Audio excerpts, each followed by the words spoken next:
Hello and shalom, Bible fans. It's our Monday's study time, and just like any other sport out there, you know, um, you'll come to understand certain things that Paul said in reference towards even like um, a metaphorical concept to running the race. And so, therefore, I pray all of us are Father's, greatest fans, to know about him and to be on his side, above his adversary, who is also ours at the same time. So we're all working together, with Messiah, who came to teach us these ways, and now we know what it is.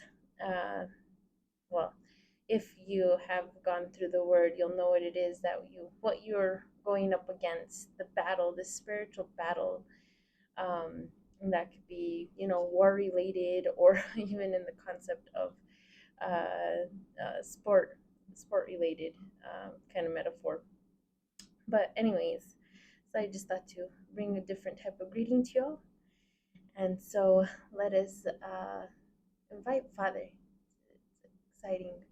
I pray that my energy gets strengthened with Father, because I don't know, today is kind of a rough day for me.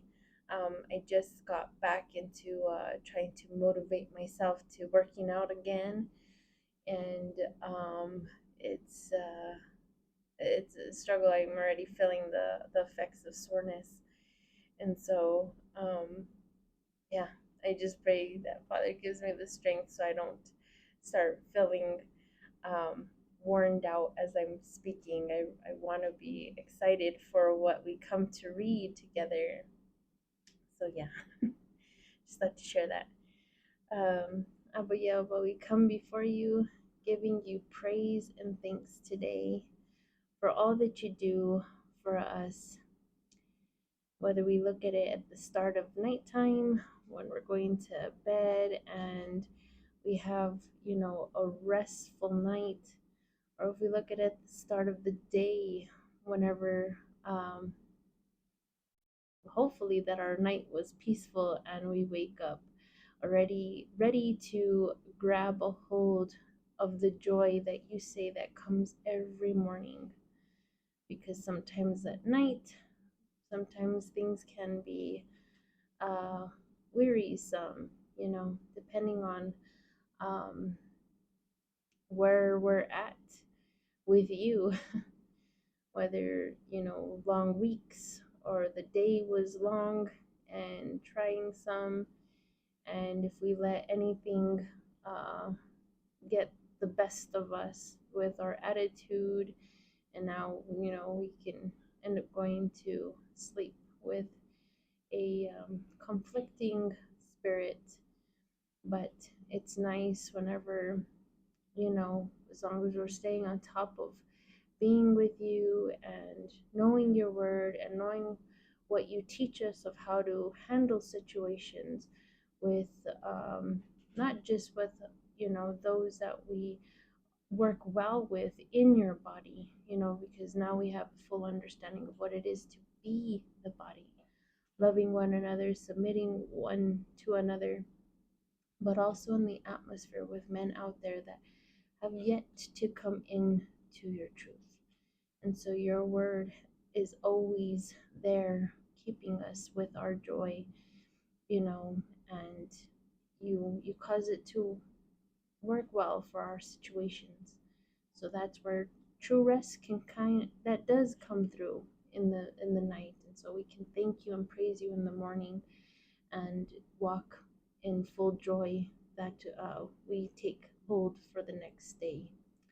So it's those things that I like to look on, to give full recognition to, and to always know that there is always something to be grateful about. So I put it with that one today, Father. But in giving you praise, I also want to thank you, Father, for bringing us together once again this Monday, because all things are by your will, and that's why I'm always giving you thanks for another day of life, because you could have took me, but even the seconds are not even granted. So I thank you for every second that counts, that I have this breath of life, your breath of life, Father. So live through me and give me your understanding as we read your word today. Help us to see what we can glean from here through examples to our own things that kind of feel familiar to the same thing that we're reading about. The next one over that we're seeing your hand with, and right now we're with Jacob at the moment. But we got to see what it was like for Adam and Eve, and then we moved on to the next one over, Noah, and then so forth and so on. So I pray we can look at these examples and glean from them so we can put them into our daily walk with you, always showing that we are trying our best before you. And you ask us to just be pleasing in your sight. And that I lay hold to what you told of Abraham in that. And so in Yeshua's name, Father, I give my mind and my heart ready to learn. In Yeshua's name, amen. Okay, we'll put the 1 hour on so we can get to reading, recapping, and reading.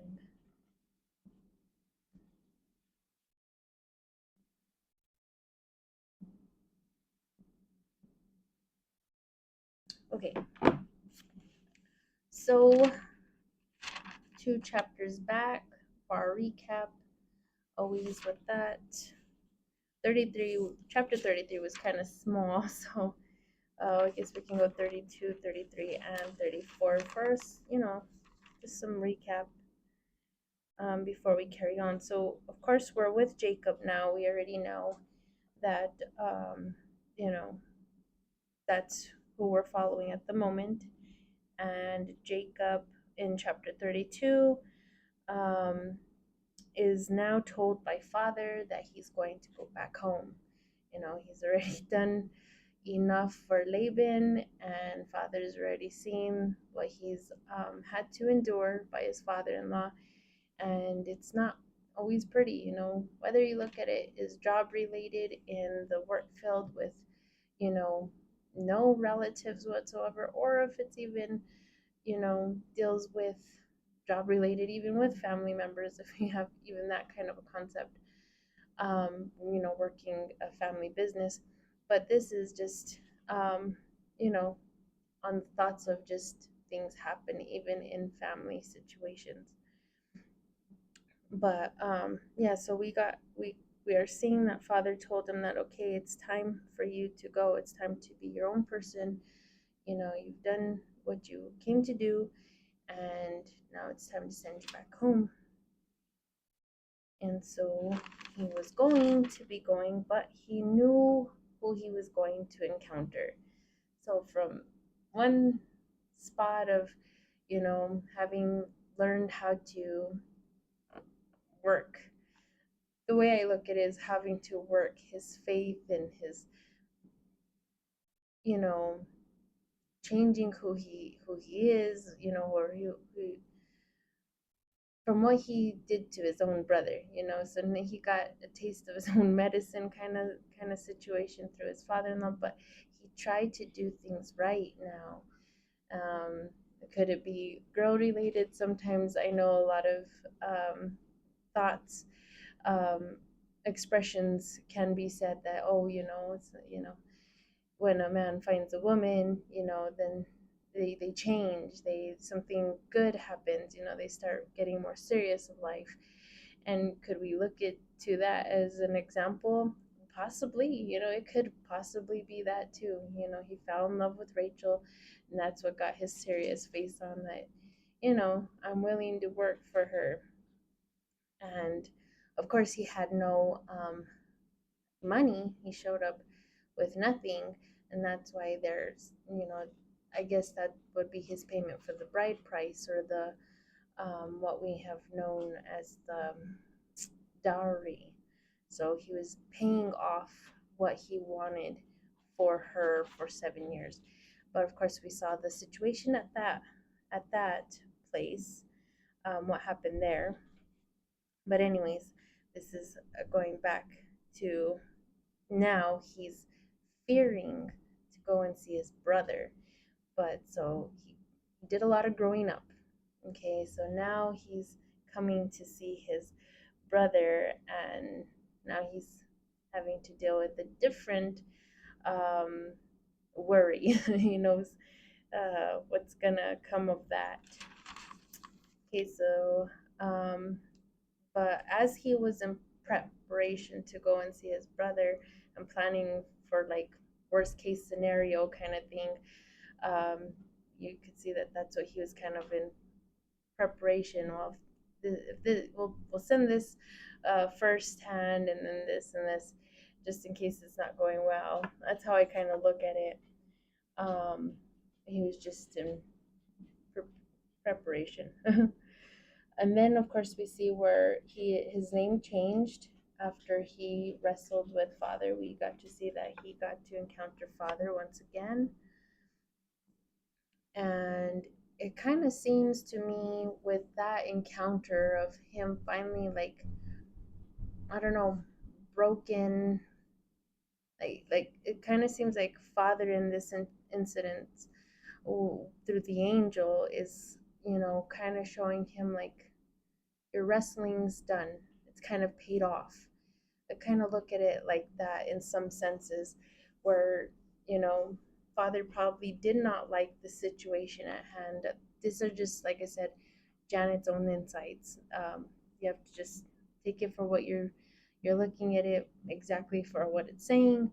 But like I say, it's okay to have these thoughts with Father. Could it have possibly been because, and that's what a relationship with Father is about. But you still hold to what you're seeing here, and then just, stick to that. But it sometimes, maybe you're not totally far-fetched, and it can still work to the way you're handling your own thoughts, in some, you know situation that you're going through. So it kind of works well if that's what you kind of feel like Father could be telling you. Yeah, it was like that kind of. Okay, so this is like an outsider looking in. That's how I kind of look at it through the story. Um, but I look at it also as like, getting back to what I was saying, is him wrestling with the angel, like wanting this blessing. Like, it's been so hard. This thing has been a thing. He's like, now bless me. Kind of like that same situation that we saw Esau kind of crying to his dad, like, don't you have a blessing for me? And so now he's like, bless me. He knows who this angel is, and because he did well, it seems like the angel's like, okay, you know you were battling a lot with man, and wrestling with, God, and now I don't want to put it as like luck, your luck's changing, nothing like that, but like, you're going to get a new name, something new. Here's your blessing. Watch. Something different now is coming your way to see. That's just kind of how I'm looking at it. And so he got a new name from Father. And then, of course, we see that he did ask Father, in a sense, to at the in chapter 32, that where he was wanting Father to be with him in this journey back home with his brother. And so by chapter 33, we see how well it actually turned out. It didn't go in that scary direction that, you know where Esau had vengeance in his heart. At first, when his brother was taking off, he wanted to kill him. That anger, and it went really well. And then we got into chapter 34, and that was when we got to see violation of Dinah. And we got to see how it probably was related more towards, um, like a rape situation. Um, and then, of course, we got to see how, in a sense, um, in one hand, the Shechem, and the people, his people, they were willing to try to make the wrong right. And but we could see two of the sons from Jacob had it within, you know, a deceptive um, heart to want to make seem like they were going to go ahead and make peace with it, and um, you know, accept them and bring them in. But we saw how um, they wanted to take vengeance in their own hands with this situation. And so I always look at that as like two wrongs don't make a right. Um, and so Jacob got upset with them, and even he worried now that the boys shamed his name. And I think there's, when we get to Proverbs, I think it mentions something like that of listening to your dad and to your mom, and not to shame them, not to bring shame upon them. But we'll get to there um, eventually. But so yeah, he became worried that everybody else was going to hear of this, and then things weren't going to go well for him. And so that takes care of all of the recap of what we read. Okay, and now we're on chapter 35.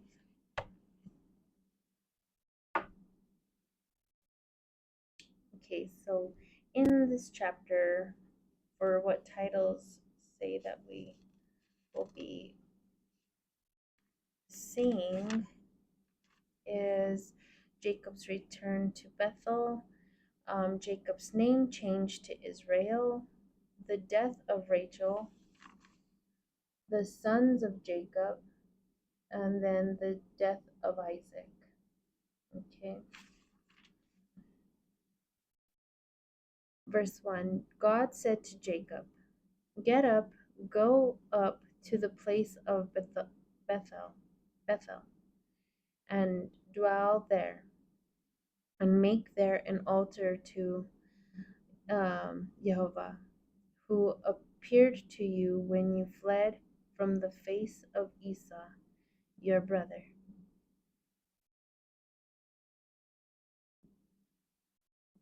Jacob said to his household and to all those with him, "Remove the foreign gods from your midst, and purify yourselves, and change your clothes."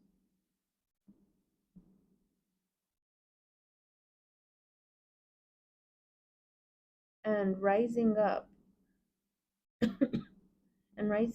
let us go up to Bethel, and let us make there an altar to Yehovah, who heard me in the day of affliction, who was with me and preserved me on the journey on which I went. And they gave Jacob the foreign gods which were in their hands, and the earrings that were in their ears. And Jacob hid them under the terebinth in Shechem, and he destroyed them until the present day.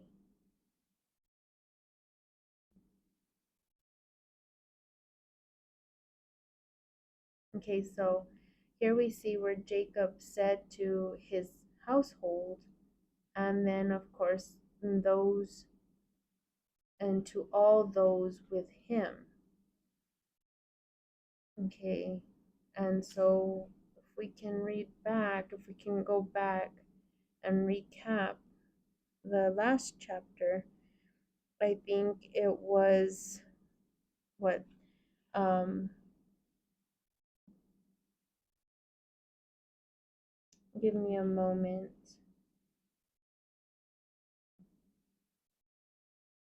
If we go back to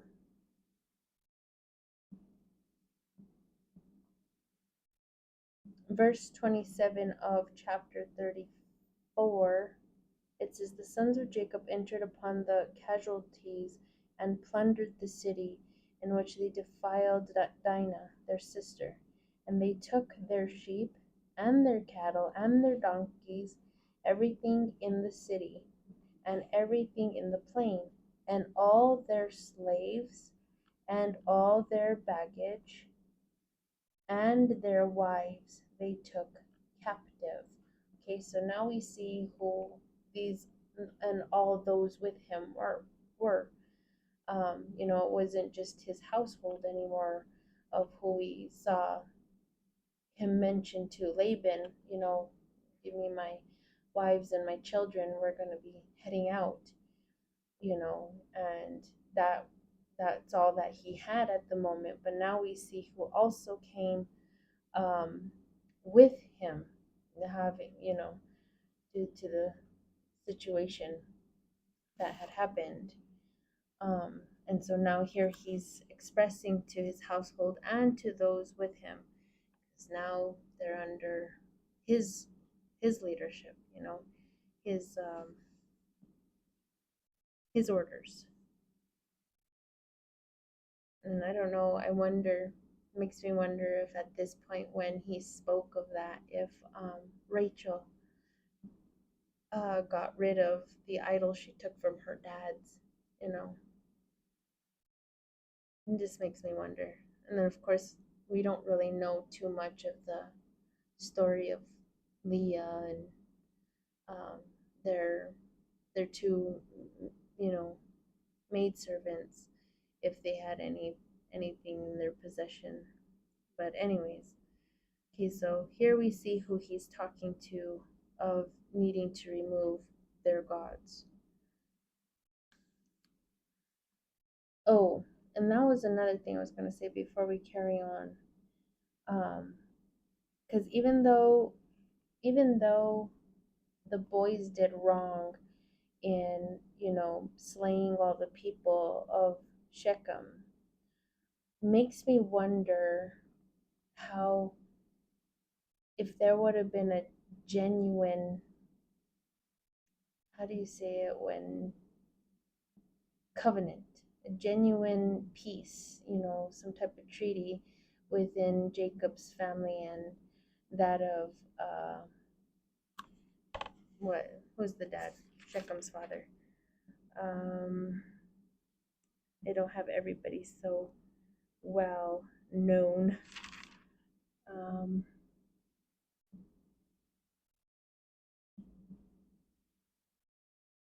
Hamor, Hamor, how there would have been, peace within them, because if we look down into their comment, it kind of seems like they were only doing, only wanting to do this for Dinah's sake, to have this treaty of marrying each other's, you know, people.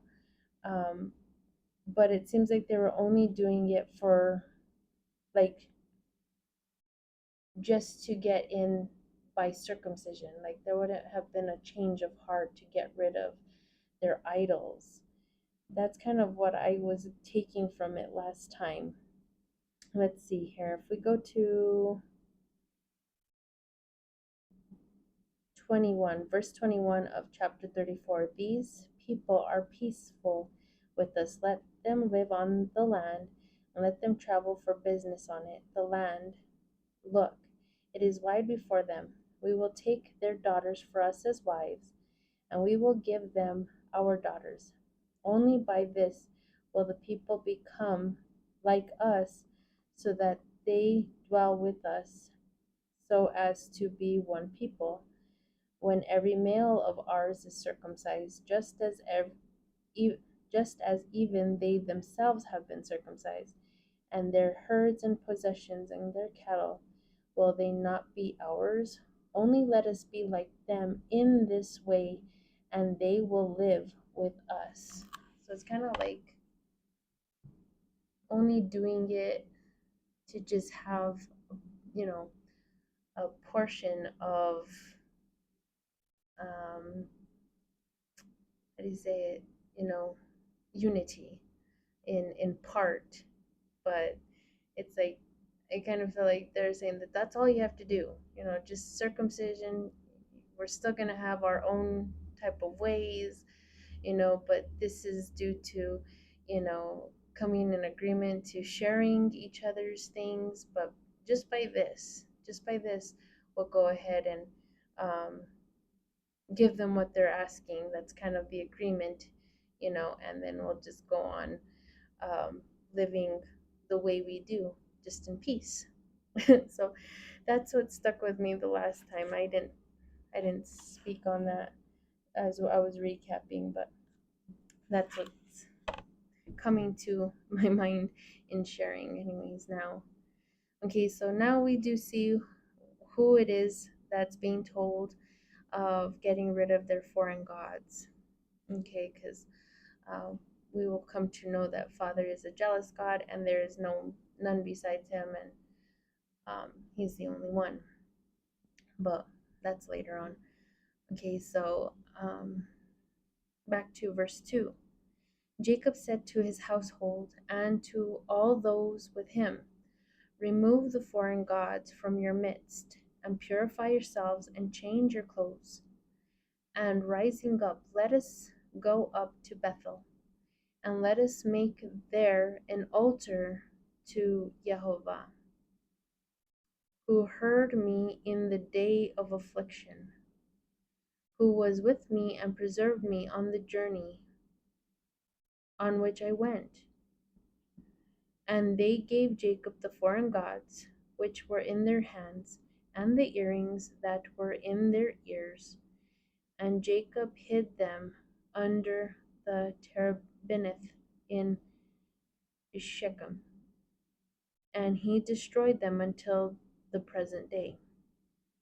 And Israel broke camp from Shechem, and the fear of God came upon the cities encircling them, and they did not chase after the sons of Israel.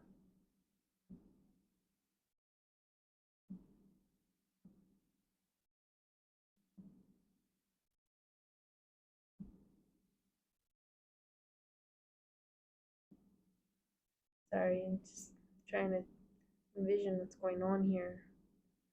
Came upon the cities encircling them, and they did not chase after the sons of Israel. So I don't know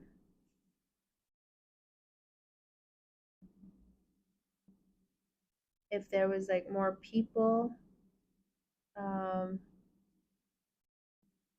beyond what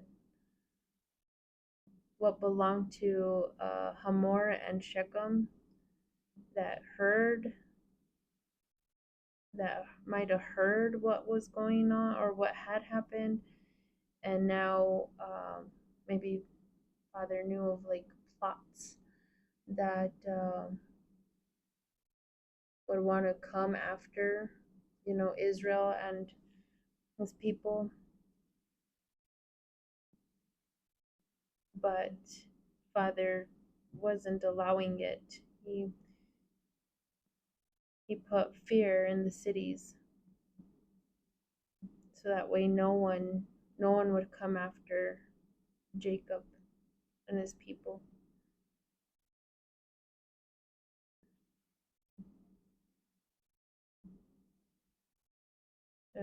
I guess to take vengeance. I don't know. Maybe like relative related relatives related to Shechem's people. But now we see who came out though, who was on the journey with Jacob now, and what they had to do in order to um, be with them, be under them. Okay, verse 6. And Jacob came to Luz, which is in the land of Canaan, which is Bethel, and he and all the people who were with him. And he built an altar there, and he called the name of the place El Bethel, for there God showed himself to him when he fled from the face of Esau, his brother. And we can remember when we read that part, where he was in that place.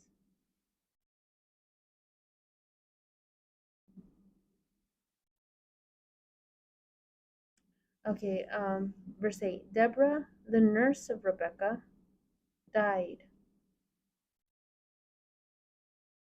farther down from Bethel, under the oak tree, and Jacob called the name of it Oak Tree of Mourning.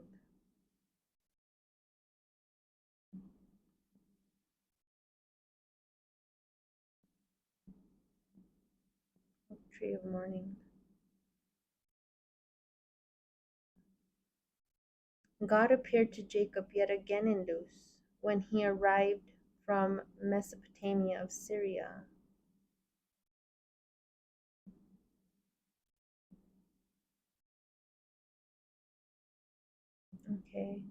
Okay, and right here I'll stop to share. I found the little letter A, and of course Syria. It just keeps mentioning the Hebrew name of it would be Padan Aram, and God blessed him. Verse 10. And God said to him, your name will no longer be called Jacob, but Israel will be your name. Okay, so here he's reminding him, your name is changed now. I guess that would be one thing to hear, know of your name for so long, and be willing to allow many to still be calling you by your name, because that's what you've always known it to be. And now it seems like he wants him to really get that concept, like your name is changed. You go off by the name I've given you. That's what it kind of feels like for me. I know it says, and I think in Revelation, that when we finally get to go into Father's kingdom, if favor has been granted to us for entrance, that we would get a new name. I think I would probably need constant reminder, like it's not your name. But anyways, might not be the situation here, but we do remember where his name first got changed, and that was when he wrestled with Father. And here it's being told of him again that his name is no longer Jacob but Israel. Okay, verse 11. God said to him, I am your God. Increase and multiply, and nations and gatherings of nations will be from you, and kings will come from your loins. And the land which I have given to Abraham and Isaac, I have given it to you. And I will give this land to your offspring after you. Okay, so we're seeing Father reminding him once again, because we did already read this in the very first vision, the first encounter he had with Father. So now that he's come back to the same area that he had that encounter when he fled from Esau. Now he's just getting that, you know, retold to him, letting him know, that assurance. And I think all of us will always want to be hearing from Father, knowing that you're still with me, right? You're still with me. And so he's just letting him know this all over again. Okay, and I have given it to you, and I will give this land to your offspring after you. Verse 13.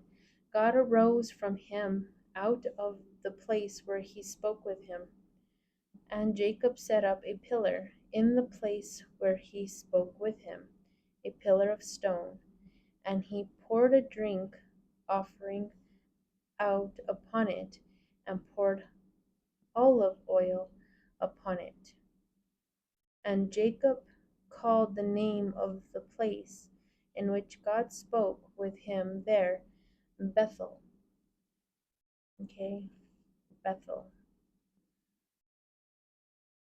And so here we see him doing kind of like what?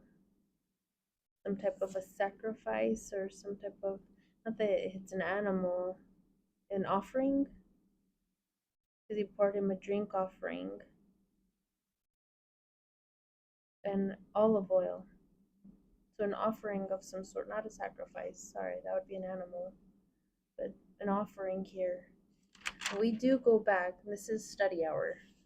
I'm not showing you how I study, not necessarily teaching. This is how I think with Father. If I go back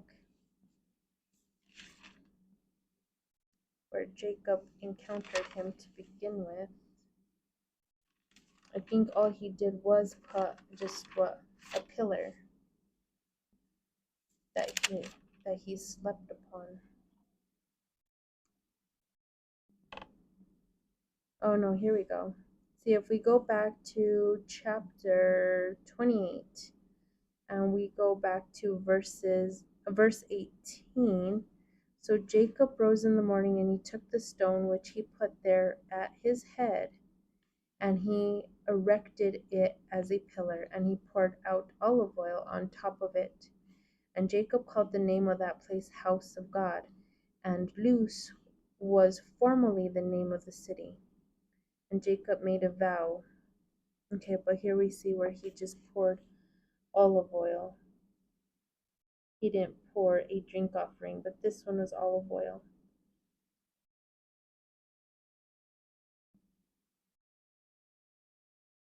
Okay, so we're saying the same thing, but just here now we see where he pours him a drink offering.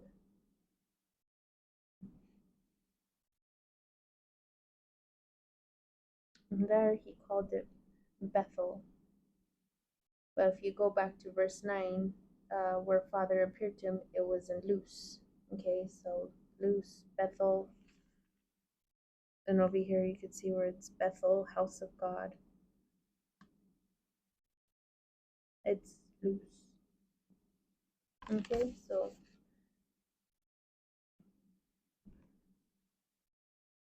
verse 16, and departing from Bethel, Jacob pitched his tent on the other side of the tower of Gidder.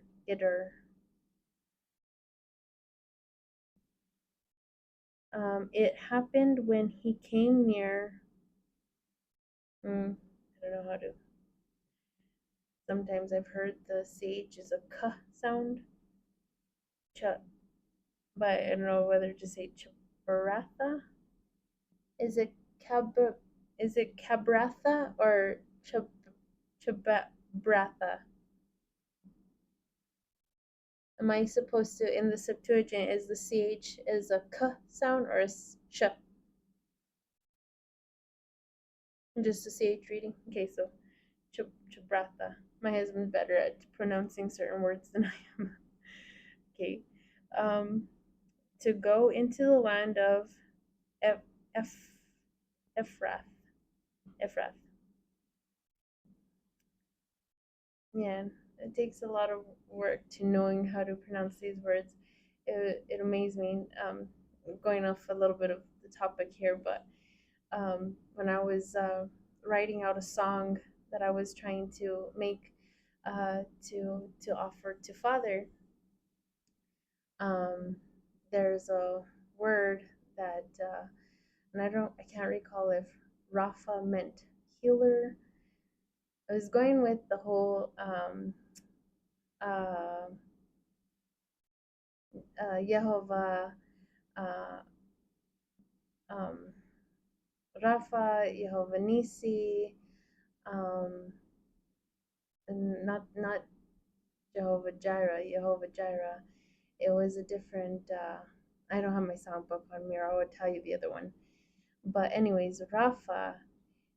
When I looked up how to write that one, I don't know if it's healer, banner, or provider, and those I was going off by getting the actual words that would are said to them, whether the Greek or the Hebrew.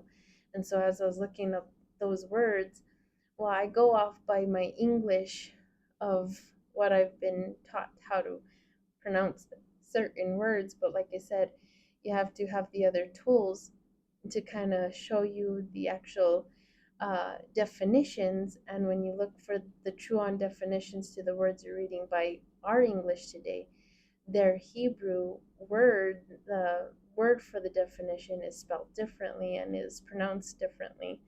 And so looking up that word Rapha, it wasn't Rapha. It was actually Rapa. So I was like, if I've been pronouncing it different. I've been pronouncing this wrong. So I thought, is it Rapa? But no, on the Blue Letter Bible, when you click on it, so that way it can uh, voice the pronunciation to you, it's actually still like what we would say by PH, the Rafa. So I was like, oh, okay. So there's a lot of learning to do now that I know the tools and how to understand Father in his language back in the day of what things truly mean. And this is a lot of learning. But yeah, that's just a side note to share. Okay. um, yep. We'll just go back to 16. After departing from Bethel, Jacob pitched his tent on the other side of the Tower of Gedor. It happened when he came near Jabratha to go into the land of Ephrath. Rachel gave birth and suffered birth pain in the delivery. It happened when she gave birth with difficulty. The midwife said to her, "Be courageous, for this one is also a son." It happened as she was letting go of her soul, for she was dying. She called his name Son of My Pain. But his father called him Benjamin. Rachel died and was buried on the road of Ephrath. This is Bethlehem. Okay, so remember I said a while back that names have meanings. We can look to the mothers that gave them the names, depending on if Father spoke it to them of what the name was going to be, or if they spoke the names and they spoke of what it was to be. Okay, we can go back to all the mothers that we saw giving their children's name and what that meant by them. Okay, so we see that where names have meanings. And it's just like when I was saying that it was good in a sense when we got to read about Rachel, that despite the fact that she wasn't having the babies through her maid, yeah, she was claiming them as hers, but she wasn't having them. She never spoke something like his name will be due to, and giving it like some type of a sad um, understanding of the name. Um, due to her situation of not being able to have one. But here we can see where um, Rachel was now having the birth of her second baby, and what she wanted to name it, and it would have been, meaning of the name of my pain. But we could see where Jacob intercedes and changes the name. I don't know if it's going to mention where Benjamin's name, but I know Benjamin, we can look that up later as to what it actually means. Let's see what she would have named his name. I always wonder if that kind of plays a role into the descendants that come afterwards. If people feel pain, if people would have felt pain, through their grandfather Benjamin, but Benjamin is what his name is due to Jacob changing it. Okay, and then verse 19, Rachel died and was buried on the road of Ephrath. This is Bethlehem. Okay, so now we know Ephrath means is first name, and Bethlehem. If you look at maps, if you're into maps, you know what names got changed. Okay, verse 20, and Jacob set up a pillar at her tomb. This is the memorial pillar of Rachel up to the present day. Okay, so I guess that's like the first sign of a headstone. That's how I look at it. It's like but I don't want to associate it to a headstone necessarily just because we see that he was pitching up pillars in dedication to Father at certain locations. And I don't want to look at that as like a memorial stone. But in this situation, kind of feels like that for me because this one is called a memorial pillar. So I look at it as like the first headstone. Okay, by the next verse, I find the little letter B, and I don't know if it's going with present day from the last verse or if it's going into the new verse of verse 21 where it says it happened. But the little letter B is saying to look at, I guess, look at verse 22 as it's an actually a Hebrew sentence, I guess. Because this is to go to verse 22 and it'd be in Hebrew. Okay. It happened when Israel settled in the land. Reuben went and slept with Bilhah. Okay. Now we know who Reuben is. That's one of Leah's boys. And we know who Bilhah is. And Bilhah was one of Rachel's maidservants. I think she was Rachel's and not Leah's. I think she was Rachel's. But remember, she was given to Jacob. And so now we see where Jacob's son sleeps with his father's wife, the maidservant. But here it said the concubine of his father, so she's known as the concubine. But I don't know a lot of that word much, concubine, but I do know Rachel, all the other wives prior when they were giving them over, it says they gave them to him as a wife. Sarah gave Hagar as a wife. Rachel and Leah gave them as a wife. So, but here it's mentioning concubine, and I still have yet to really grasp that word. Okay, so the concubine of his father. And Israel heard about it, and it appeared evil in his opinion. So there's a letter C by the word opinion, and that means literally before him, and appeared evil before him. Okay, so it's not by opinion. I rather go off by the literal of thinking of it. It was evil before him, and like I said, when we get into Father's laws, and you'll see where all this, fits well with what we read by it being of an evil thing, and uh, what was the consequence, the outcome of it. Yeah, it's not a good thing. It's not by opinion. It's it was evil before him. Okay, verse 22. The sons of Jacob were 12. The sons of Leah. Okay, now it's just going to give us the list of the 12 sons. Okay, so the sons of Jacob were 12. Now here are the list from Leah. The sons of Leah: Reuben, the firstborn of Jacob; Simeon, Levi, Judah, Issachar, Zebulun. The sons of Rachel were Joseph and Benjamin.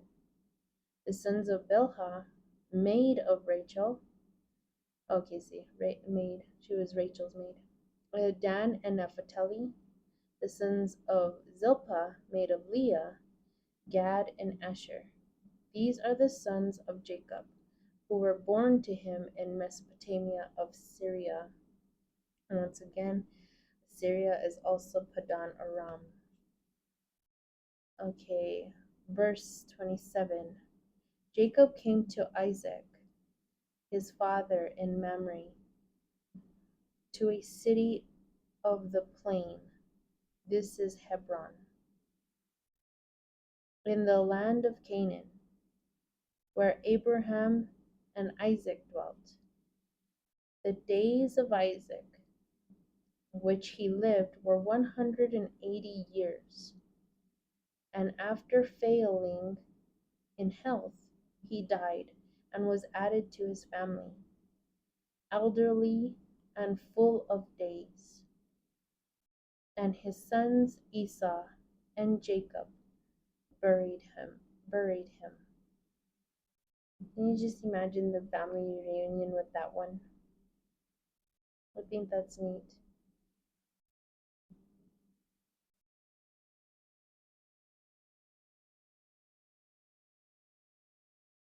Because we kind of see the same family. Didn't we read about the same family gathering when it came down to Isaac and Ishmael? They're the ones that buried Abraham, wasn't it not? Let me go back and check.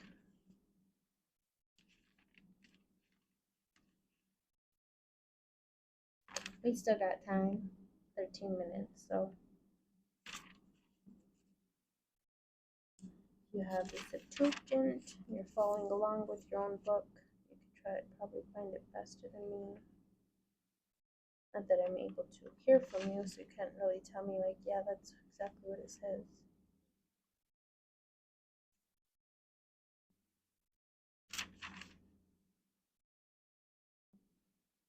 Okay, chapter 25.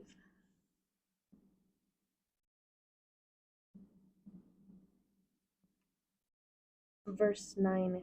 Chapter 25, verse 9. And Isaac and Ishmael, his two sons, buried him in the double cave in the field of Ephron.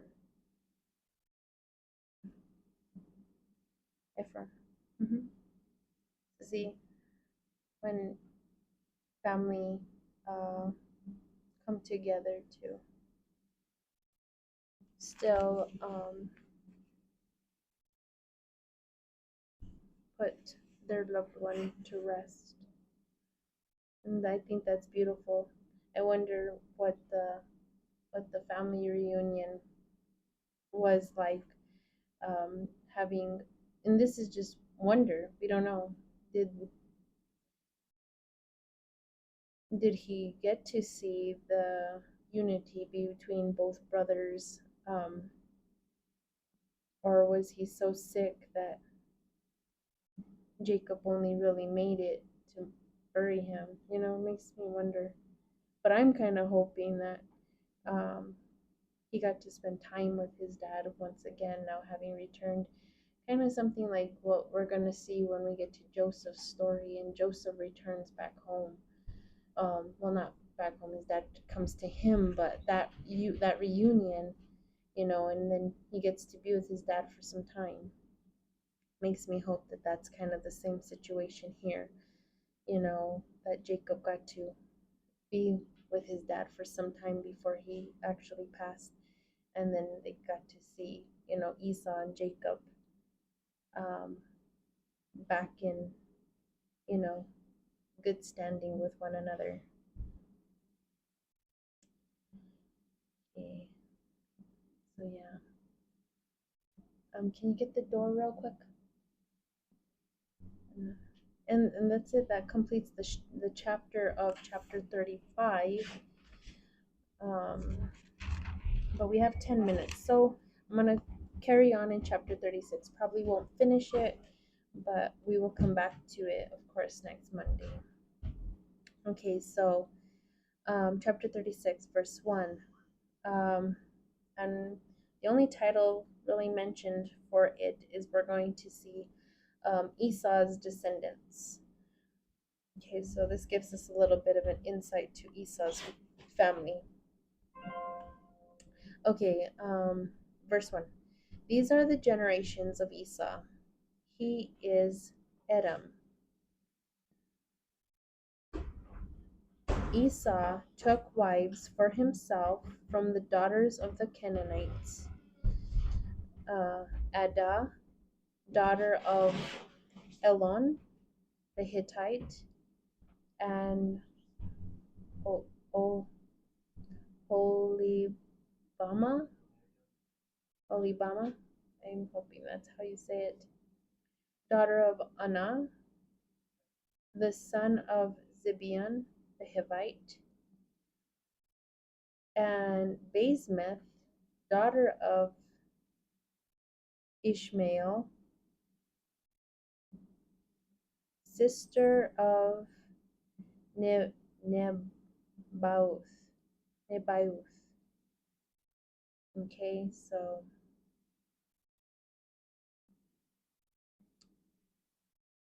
we got to see where these three wives came in. The first two, where he did it out of anger, and I think Basemath was also another one where he did out of, rebellion to his parents. Okay. Verse 4, sorry. I'm just wasn't small little thought there with Basemath's name. Okay, verse 4. Adah bore Esau, Eliphaz, and Basemath bore Reuel, and Olibama bore Jeush, and Jalam, and Korah. These are the sons of Esau, who were born to him in the land of Canaan. Esau took his wives and sons and daughters and all the slaves. Here's a letter B. I guess I must have looked over the little letter A.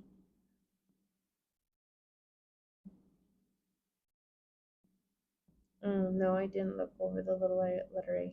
That was in the last chapter. But this letter B is in chapter 36 now. And that just means bodies. So Esau took his wives and sons and daughters and all the bodies, okay, of his house. That's how you could also read it, slaves or bodies of his house, and all the things that he possessed, and the livestock, and everything that he had acquired, and everything that he procured in the land of Canaan. And he went out of the land of Canaan from the presence of Jacob, his brother. For their possessions were too many to live together, and the surrounding land. Okay, and there's the letter little letter C by the word land. And that's literally the land of their sojourning. Land of their sojourning. For their possessions were too many to live together, and the land of their sojourning, and the surrounding land, was not able to bear them from the multitude of their possessions. Esau lived on the mountain of Seir. Esau, he is Edom. Edom, Edom, Edom. Okay, so now we see where now Jacob has come back. We did see where that beautiful reunion where he wasn't coming off, anything um, mean, coming and saying, now you get away, this is my land, and, some type of a bad attitude. He came with a humbling and like, we'll do this together, mine is yours, you know. He didn't have the expression of what's yours is mine. He could have, that popular saying that we joke around with our spouses, what's yours is mine and what's mine is mine, or what's yours is mine and what's mine is yours, if you go the sweet version. But he didn't come across like that. He's like, what's mine is yours. We're here. We could do this. But now we're seeing where Esau and him seem to be in good standing, and now he's removing himself because the land wasn't big enough to, you know, hold. And I kind of look at that as an example to like even my own um, journey through houses that I've had, which well, don't get me wrong, I've lived under my mother's roof and my grandmother's roof, but when I had owned uh, two houses before, oh well, I have my house now, so just the two. But when my husband and I got married, we lived in a small little house, and of course it was just us. And I think we had welcomed our firstborn.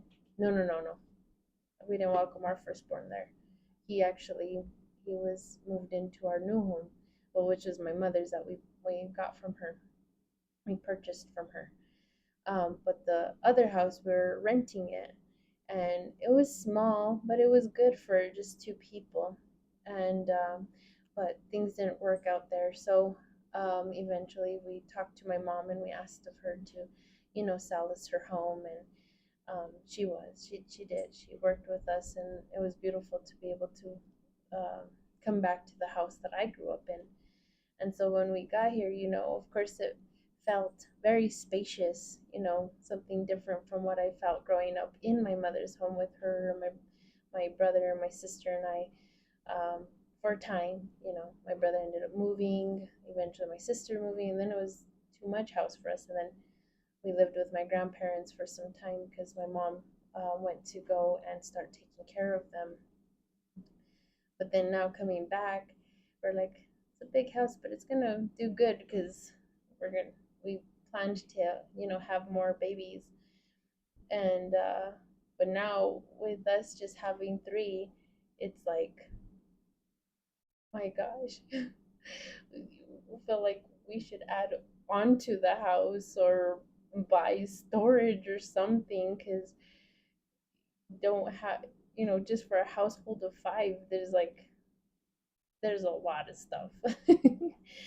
So I can kind of see why it is that sometimes, because I'm thinking in my mind like, well, there's a lot of land, how can they not like be close? But yeah, you look to your own house, and sometimes it starts to become too small with too many people, everybody, bringing in their own things that they wish to put in their room, and it becomes cluttered. You feel like there's not enough space.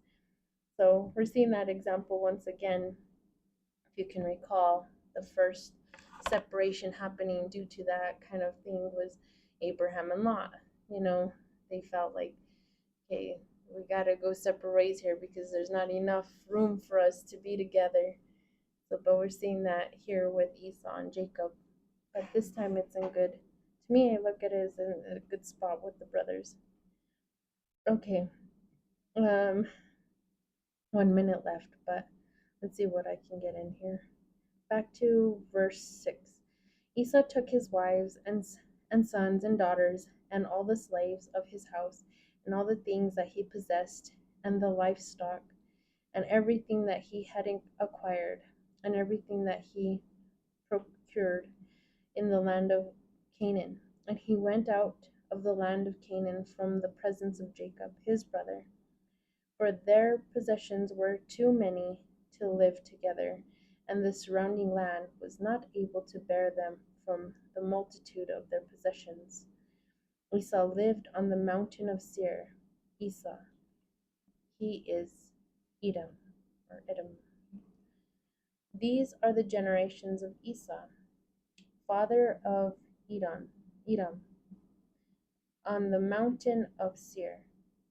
And these are the names of the sons of Esau: Eliphaz, son of Adah, wife of Esau; Reuel, son of Basemath, wife of Esau. The son of Eliphaz were, can hear the grandchildren. The sons of Eliphaz were Teman, Omar, Zophar, and that's time. Gatam and Kenaz.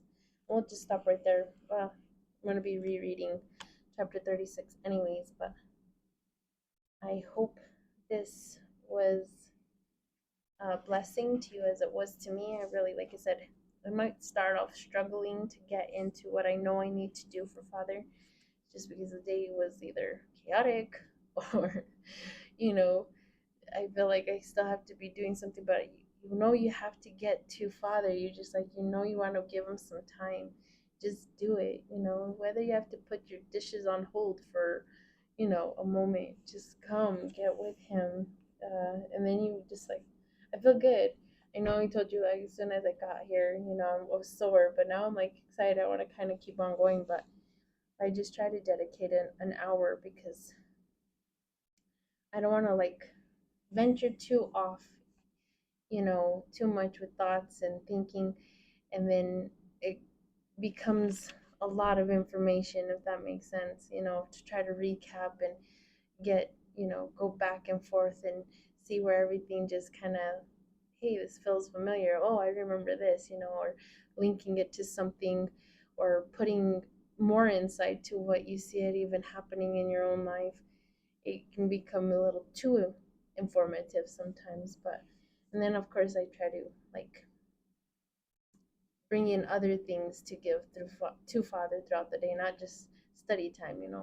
Like I said, I'm starting to now write him songs, and you know, once in a while I get back to doing things right, of writing in a journal, whether it's just writing to him or something like now of a dream, things like that. So, but yeah, we got our hour in. I just hope you were blessed as much as I was.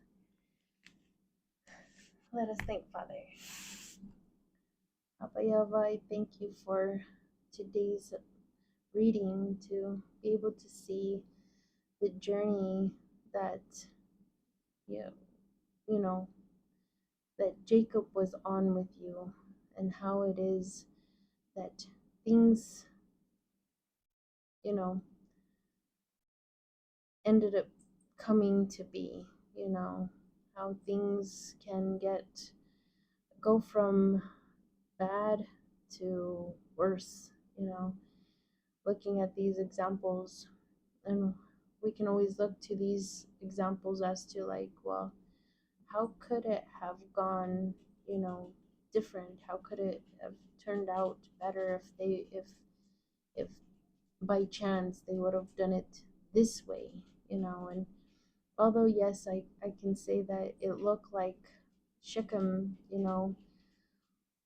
and his people were looking to do things, right, and make peace, and um, do what it would have been by your standard of, being circumcised in order to come in, still tend to wonder would it have been peaceful at at some degree of it, some other thought on it, especially when you can see certain things of what they're saying of only doing it for just that's,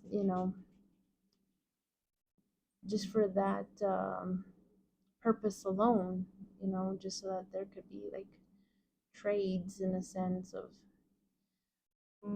wife swaps, animal swaps, I guess, like that. But would there have been a true on like conversion? Would they really have made you out to be, a god unto themselves, and gotten rid of things that would make only peace be well with them? Now, we would never know because of the turnout that happened by it. It makes you wonder, would it have? But not that what was done in good, not to be thought in good of it, You always want to hope that possibly it would have been, or I don't want to look at it as like them taking, sadly, not taking that road to discovery on it by helping it along and taking out what um, possibly would have been a battle, an awaited battle, maybe. I don't want to look at it like that. I know that if things wouldn't have gone right, I feel like you would have just told Jacob once again, all right, it's up. You have to get up and go from here. You know, leave the lives, but leave the lives. You gotta just move on. Um, that's just something I kind of want to hope on, anyways. I mean, don't get me wrong, I know in other places you did have to start showing, the people of the world you meant business. You were the only God, and you wanted those that you were sending in their direction to know of this truth so that they could come in. I understand that part too, and why certain things had to take, certain, you know, steps. But I just look at this one point, this one moment. How would have, how would have it, what, how could it have gone if all things would have, you know, went past that point of, you know, getting the circumcision and seeing how it would have turned out. But, anyways, it's just on random thoughts with you, Father. But I just thank you for what we got to see during it all, and the beautiful reunion. Um, I'm taking it as such, anyways, between Esau and Jacob, and how a lot of things play out in the same light of, you know, of events. Um, when it's our turn to live out our journey with you, we kind of one in the same situation. Um, when we come into this walk with you, and of course, granted, we can still go through the same things as our parents, even not having you, but those come by curses, and that's generational curses of not having you. And I don't like that part, but I'm so glad that I know what I know now, and I've come to you, and now I get to see where I can look to these examples for better judgment and better thoughts to just do things right in front of you, Father. So I thank you. I love you for what we got to see and glean, Father, and that you're always the same. You say a thing and you mean it, So we got to see even where you were stating to Jacob the same things that he needed to hear, reminding him of his name change. It's kind of like us now that we have answered to you and have come to Torah. You know, we are now changed. We're now true in Messiah. You know, we're not of an understanding of ignorance anymore, Father. We now have this closer connection, a different change, and that you still let him know what it is that you're going to bless him by and who is going to be blessed because of him. So I thank you, Abba, for Jacob, whose name is Israel, and for all of your word. Be with us throughout the remainder of the week, and we look forward to when we can come together as one in you on your holy Sabbath day, Father. In Yeshua's name, amen. All right, everybody, you will all take care and enjoy your Sabbath as it's coming around. Be at peace, and may Father and Yeshua be your comfort. Love you all.